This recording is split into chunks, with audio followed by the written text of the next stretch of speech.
Look লিখিত সুসমাচার 18:27 পেয়েছি, বাইবেলে পেয়েছি। পেজ নাম্বার কত ছোট বাইবেলে? 126। ছোট বাইবেলে 126 নাম্বার পেজ। হালেলুয়া, পেয়েছি।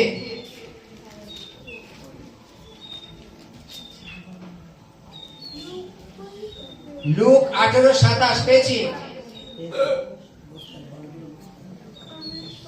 হালেলুয়া।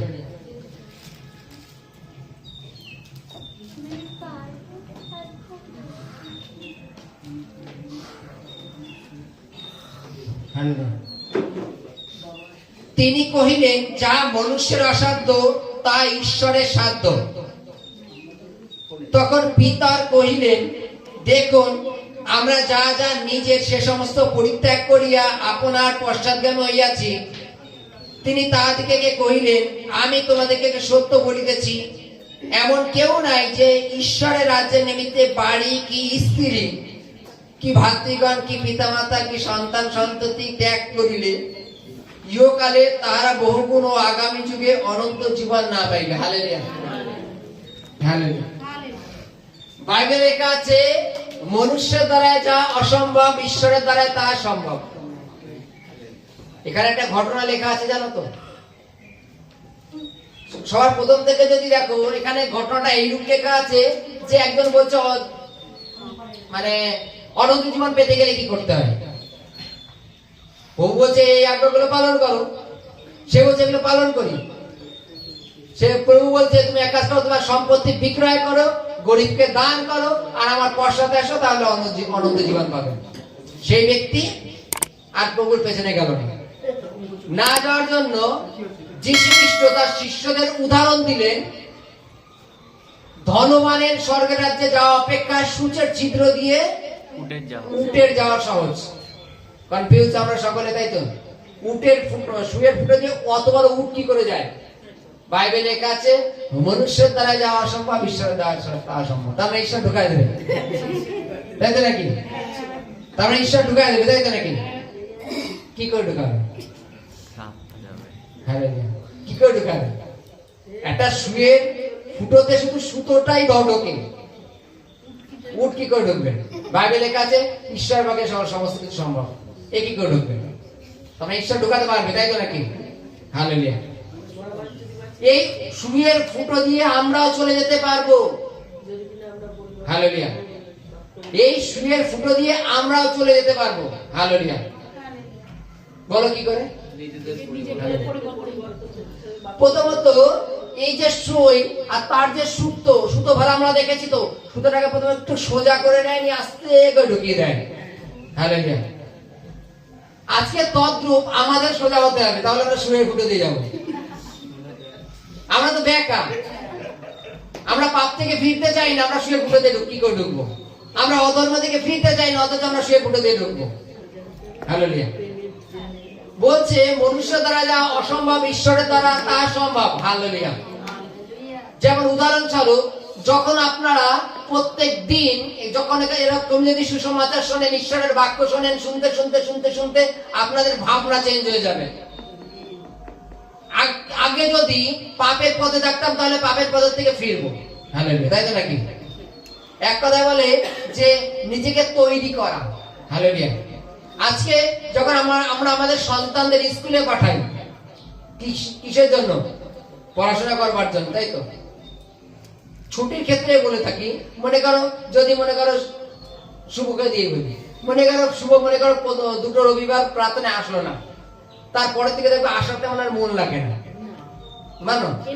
কিন্তু যখন কন্টিনিউ আসতে থাকবে, তখন আসার প্রতি একটা আগ্রহ জেগে যায়, জানো? এবার যখনই আগ্রহ জেগে যাবে, তখন ওর জানতে হবে যে প্রতিনিয়ত বাক্য আমাকে বেকার থেকে সোজা করছে।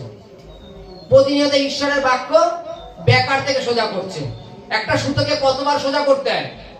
শুয়ে ঢোকানোর জন্য। তদ্রূপ বাইবেলে কি বলছে, আমরা যখনই প্রভুর বাক্যে আসলাম, প্রার্থনায় আসলাম, আমরা প্রথম দিন আমরা পুরোটা পাপ ছাড়তে পারি না। ছাড়তে পারি?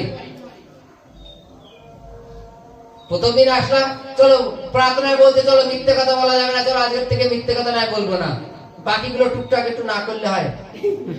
আবার পরের দিন আরেকটা পাপের বিষয় যখন ডিক্লেয়ার করা হলো, তখন বলতো না এই পাপটা এখন আমার ছাড়তে হবে, বাকিগুলো কিন্তু আবার রয়েছে। এইভাবে বারবার বাক্য দিয়ে দিয়ে দিয়ে দিয়ে আমাদের সোজা করে, তখন আমরা সূর্যের ছিদ্র দিয়ে পার হতে পারবো। আমরা কি যখন ঈশ্বরের রাজ্যের জন্য ভাববো বা স্বর্গ রাজ্যের জন্য ভাববো, তখন আমাদের জাগতিক বিষয় থেকে আমাদের দূরে থাকতে হবে। বাইবেলে কি বলছে? বাইবেল বলছে আমাদের জাগতিক বিষয় থেকে দূরে থাকতে হবে, তাহলে আমরা স্বর্গের রাজ্যের অধিকারী হতে পারবো। যদি আমি প্রার্থনা করতে বসছি আর যদি মনে হয় যে এই দরজাটা কটকট করছে, আমার ওই দরজার পাশের ড্রয়ারটায় বড় সোনার চেনটা রয়েছে, চক্র চোখ খুলে দেখি চেনটা নিয়ে গেল, হালেলুয়া, তোমার প্রার্থনা হলো না, তোমার প্রার্থনায় মনোযোগ নেই। এটাই হচ্ছে ভুল, এটাই হচ্ছে ভুল। আমি সেলুনে দাড়ি কাটতে গেছিলাম, ওখানে সেই সেলুনের ছেলেটা ও কি করছে, জম করে যেহেতু প্রথম দোকান খুলছে, ওই ধূপকাঠি টাটি জ্বালাচ্ছে, সবাই ধূপকাঠি জ্বালায়, সবাই মাথা নত করেছে, এর মধ্যে ওর কার ফোন এসছে। ও কি করলো, চোখটা খুলে ফোনটার টিয়ে করে নিয়ে তারপরে আবার ধূপকাঠি ঘোরানো চালু করলো। হালেলুয়া। তারপরে আজকে আমাদের বাইবেল কেন আমাদের এটা শিক্ষা দেয় যে তুমি মন থেকে প্রার্থনা করো, অন্তঃকরণ থেকে প্রার্থনা করো। যখন এইরূপ ভাবে তুমি যখন প্রার্থনায় নিবিষ্ট, বা আমি মনে করো ছেলেটাকে যে উদাহরণ দিয়ে বলছি, সে যখন মনে করো ধূপকাঠি ঘোরানোর জন্য প্রোগ্রাম নিয়েছে, তখন সমস্ত ফোন আসুক, সে ফোনটা আলাদা থাকুক, আজকে আমি যে কাজটা করছি এই কাজটাকে কমপ্লিট করবো, যে কাজটা করছি কাজটা কমপ্লিট করবো, তারপরে আমার ফোনের দিকে। আজকে আমাদের এই ব্যাখ্যাটাকে আস্তে আস্তে সোজা করতে হবে। আমরা প্রথমে একরকম পাপ ছিলাম, সেটা থেকে একটু সরে এসেছি, আরেকটা পাপ ছিল সেটা থেকে একটুখানি সরে এসেছি, এরকম পুরোপুরি আমাদের সোজা হতে হবে, তাহলে আমরা শুয়ের ফুটো দিয়ে পার হতে পারবো। বাইবেলে লেখা আছে মনুষ্য দ্বারা যা অসম্ভব ঈশ্বরের দ্বারা তা সম্ভব।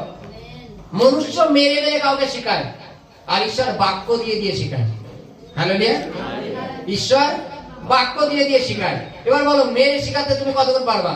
ডাকের বসে সে কি না কি করে ফেলতে পারে, কিন্তু যদি তুমি তাকে বাক্য দিয়ে দিয়ে অপারেশন করো, হালেলুয়া, তাহলে কি হয়?